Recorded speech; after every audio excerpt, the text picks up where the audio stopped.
religion, leave ethnic, leave the language I speak. For almost 50 years now. After almost you think that the Igbos are not forgiven or they are not No, they have not been forgiven. How do you think we can correct this? It's by being fair to everybody. But like you have tried to drag me to talk about the court of Justice Omotochi, I told you no, because it's not fair to talk about that court.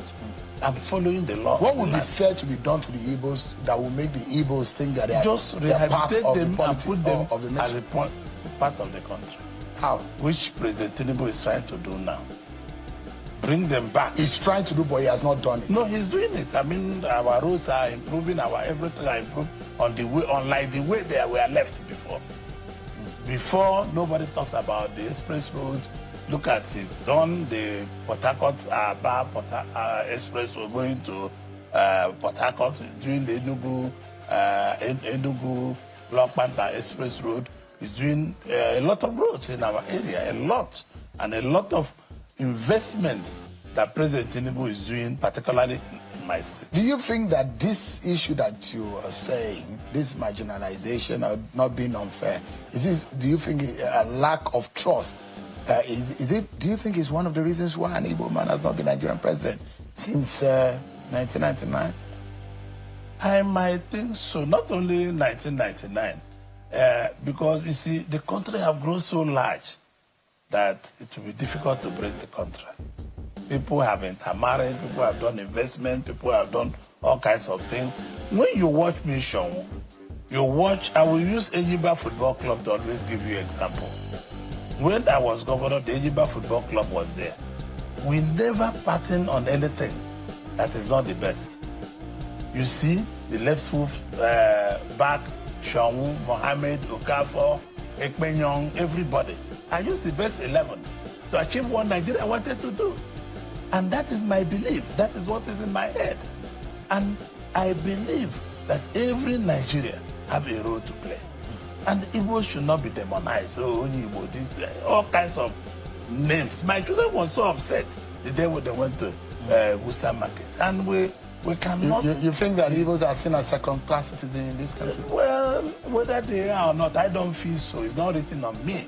And that's why your ambition of wanting to be president, you still have that ambition. I still have the ambition. I'm competent to be president of Nigeria. Are you very competent? But it's not in 2027. No, it's not. I'm supporting President Tinubu. So imagine if a southerner becomes president in 2027, that's after 4 years, and I'm imagining now you as a grandfather now, by the time... Yes.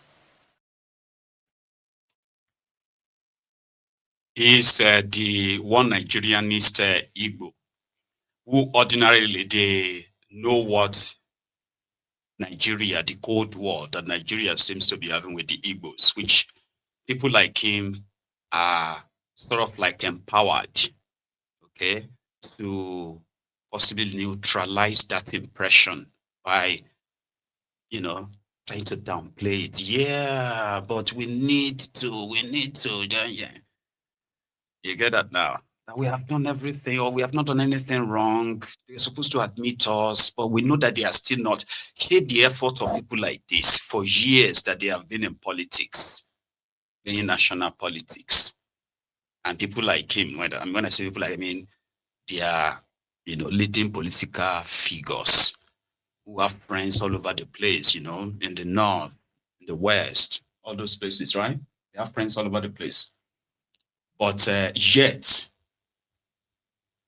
they have not made any impression on the rest of their fellow political class from the other part of Nigeria to impress on them that they represent the true, proud Igbos who are worthy enough to be trusted or entrusted with the leadership of the country. So they put a ceiling. It's like putting a ceiling on some people and say, no, you can't go beyond this. Any attempt after that is a sacrilege. That is why Peter Obi is considered as, you know, a big, what do you call it, a big bad business when it comes to the political class. They don't support him. And they have their reasons like that because they would rather wait for probably their masters to say, okay, you know what, Orji, you're going to be president next. Ah, really? Ah, thank you, you know. rather than for any Igbo person to aspire to that level, be so ambitious and so disruptive of the political space, like Obi and his obedient did. It rattles them. I think it still does. Sheun was asking him about Obi. But Sheun is, Sheun can be very petty and sometimes, right, out of place. Watch this. By the time another Southerner will get a chance, that will be in another 12 years. 12 years plus your age now. You'll be in your 80s. No, I'm 65. Yeah, for 12 plus 12. What will I be? You'll be like 78 or close to 80. President Trump is 79. So you still can be president. Yes, of course. If I'm healthy, if God give me life and good health. The question is not age. The question is competency. What is in my brain I need to deliver? It's not when or where. It is how ready you are. You think that the Igbo should support Peter Obi? Maybe the aspiration of an Igbo man. Let me be honest with you. I'm a member of APC, and I don't want to discuss Peter Obi. I've told you this before in this channel. I don't want to discuss Peter Obi for any reason. Not for anything, because I don't want to discuss him. You can ask me about the leader of my party, I will answer you. Whether the question is right or wrong, I will answer you. Each time I mention Peter Obi, you become suddenly uncomfortable. No, because I don't want to discuss him. I've told you before, Sean. Yeah. Any day you want to discuss Peter Obi with me, give us 2 hours. You be in the model. Keep him there and keep me here. And we'll be able to sort it out. This is what Peter Obi do. He wasn't even your generation of governor. No. He wasn't your class of governor. All of a sudden, does he look, because he's now looking like a leader of the Southeast? No, politically speaking. It's not my leader. It's not I am the most important politician from that zone. I have won 2 states before of PPA. I have run for president before. My 4.9 million vote is still there. It's 2007. And we achieved a lot with PPA. We had ministers, we had ambassadors, we have all kinds of appointments with President Yaradua. And you cannot be telling me anybody can run for president. But what I want to tell you, I want you to discuss issues that concern. Because Peter Obi seems to be the most popular Igbo man. No, why don't you politically speaking? No, you are making it. If you're a Labour Party, keep it to yourself. Who? You. I'm not a politician. No, listen to me. By the time another Orji Kalu is the most important politician from the eastern part of Nigeria. I don't think some of you who are Easterners will completely agree with that, would you? Agree that the ex-convicts, somebody who was supposed to be wearing orange jumpsuit, is putting on a suit, fancy suit, seated there as the Senator of the Federal Republic of Nigeria. And of course, a leader of thought. I don't think many of you will probably agree, the Easterners, like say, oh, he's the most important. But that's the delusion that the criminal politicians live. You see, Anthony Eze, Baba, he said, God forbid, in the era, even job bless. Princess, you are here with us tonight. Hi. This must be something that you couldn't really ignore. A notification you got that you couldn't ignore. How did we manage to hold you down tonight?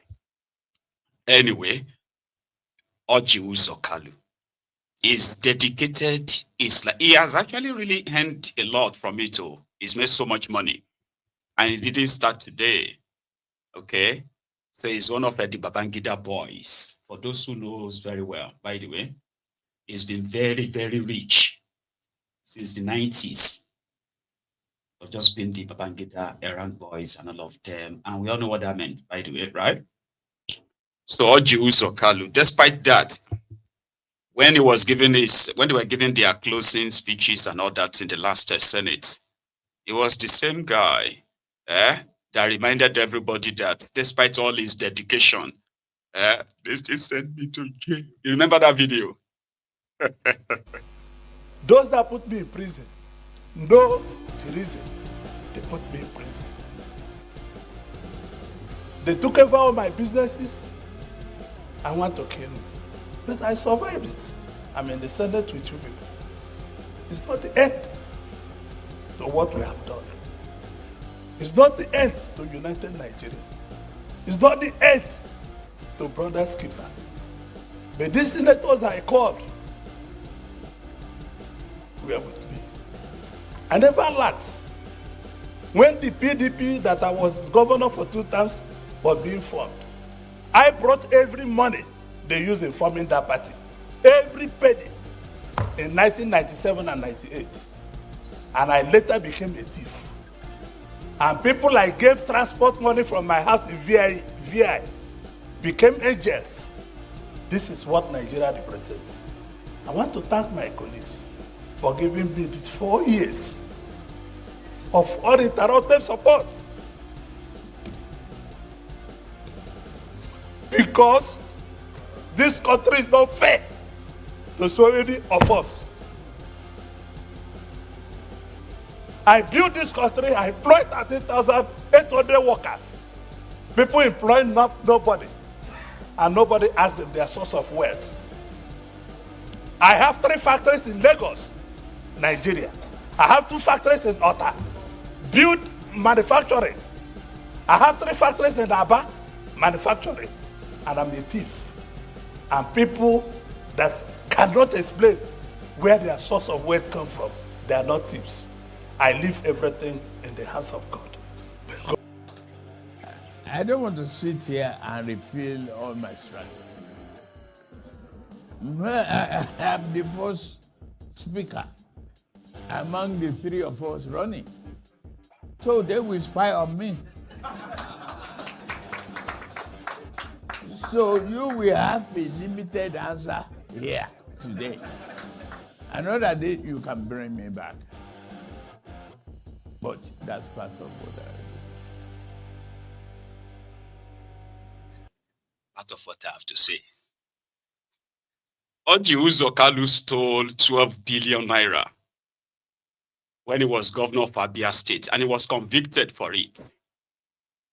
He should be wearing an orange suit, jumpsuit, you know that one, with sheke in his hand.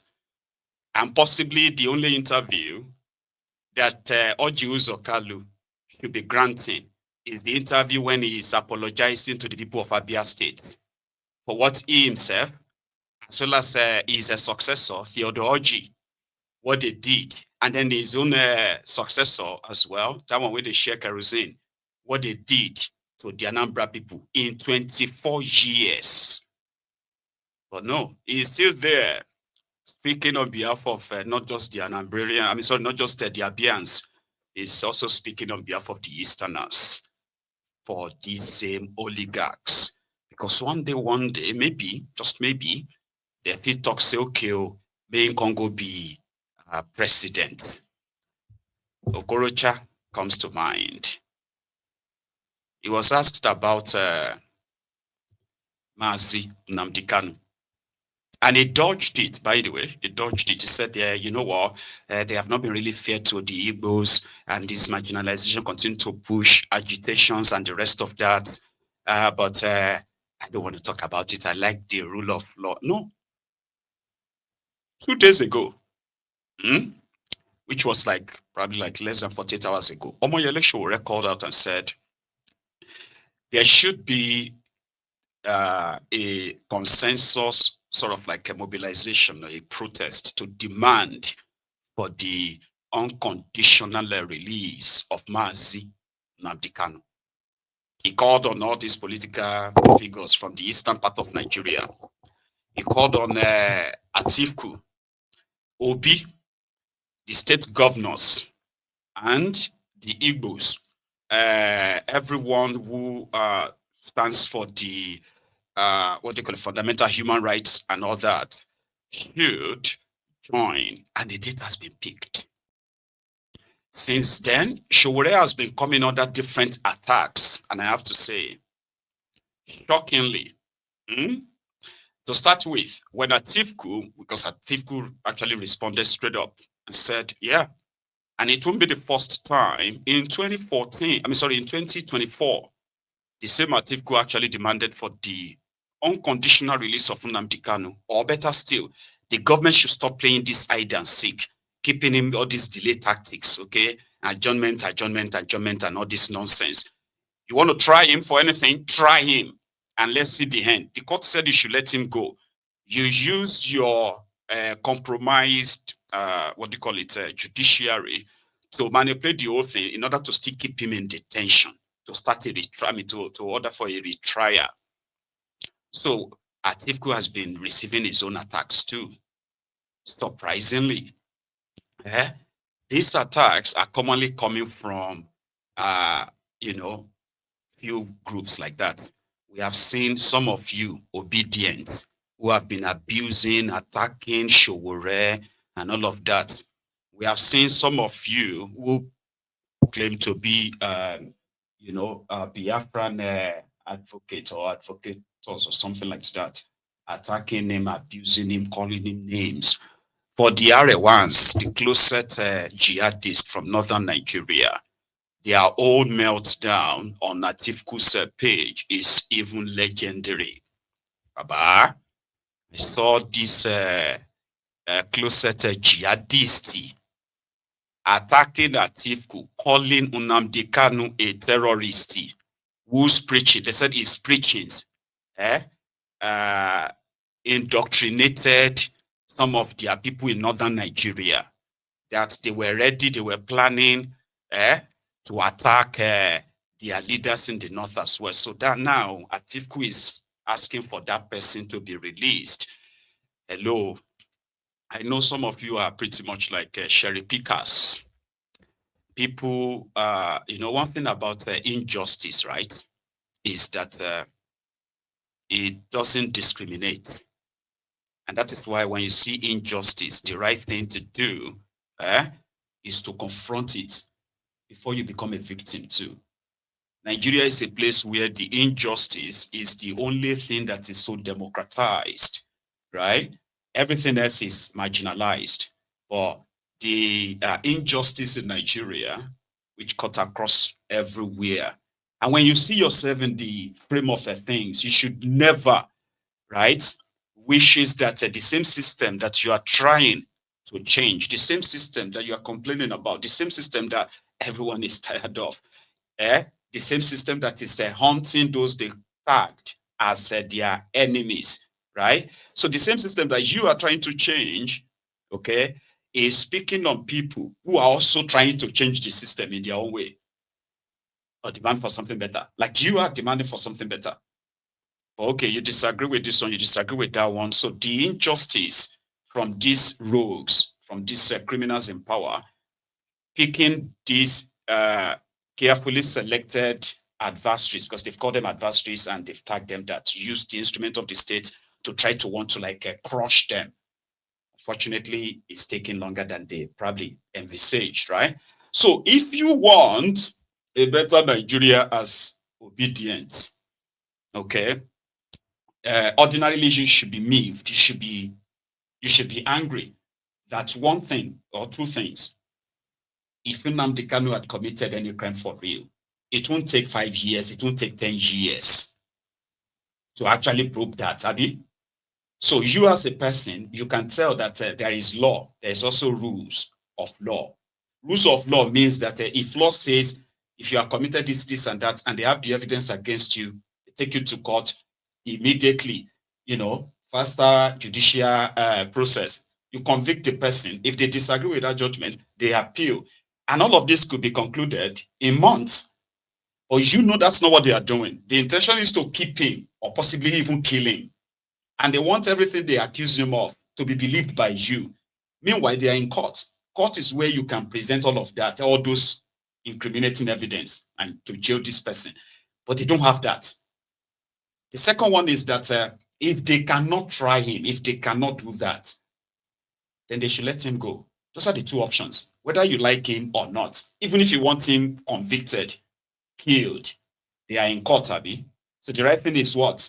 Not to play these delay tactics, delay, adjournment, and all this nonsense, which is deliberate. That's what people are asking for. If you can't do that, then let him go. The same criminals are negotiating with the real terrorists. terrorists who are wielding different weapons, terrorists who are actually killing people every day.